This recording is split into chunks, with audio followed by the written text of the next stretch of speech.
Tokuma Shoten's other December 21st game is a bit better than X-Dex's. Lot Lot was an IREM arcade game at first, and a brand new one at that, too, coming out in September. The Famicom port was done by HAL Laboratory, which accounts for why it actually plays reasonably well. Still, I don't think having a development team that could program for the Famicom really helped Lot Lot that much. This is a game that feels more like a concept rushed into prototype. This is going to be a short video because of how easy it is to explain this game. There are 16 cells. Gaps in them randomly appear, and those gaps let a constant stream of balls falling from the top enter that matrix. You control the arrow cursor. Well, the red arrow cursor at least. The green arrow follows the exact path that you did on a 3-second delay. Pressing A and B switches the contents of cells that the arrows are pointing at. So your goal is to get points by making the balls fall into the various point buckets.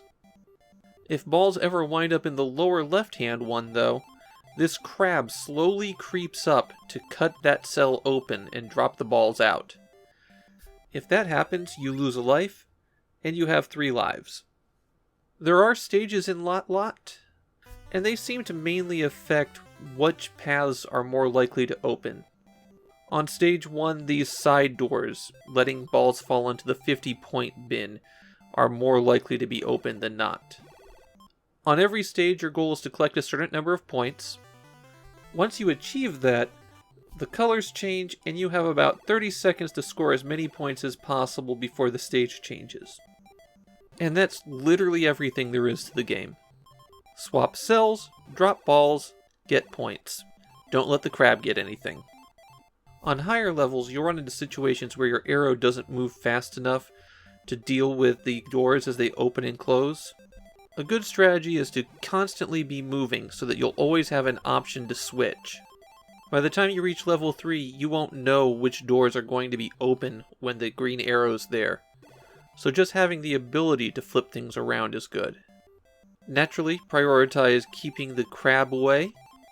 It helps to have an empty bin that you can always swap the balls into when the crab is after them.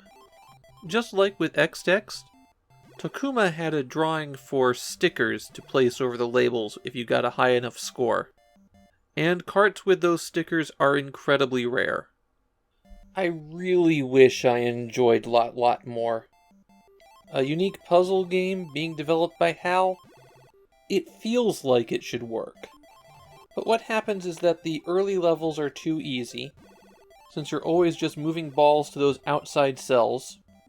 And then once the game actually gets going, it's moving too fast for you to respond to. You can't move the arrow to the opposite side of the grid before the cell's already changed to open and then close again. The bottom rarely opens up, so it winds up feeling like you're only using a tiny portion of the grid. These red balls that won't roll out the side feel like they should be doing something, but mainly they're mildly annoying. The best thing in Lot Lot is how smoothly the balls flow. When you look at how slow and chunky other games on the Famicom have been, moving 100 objects on the screen at once is pretty impressive for it. That is some technical prowess on display.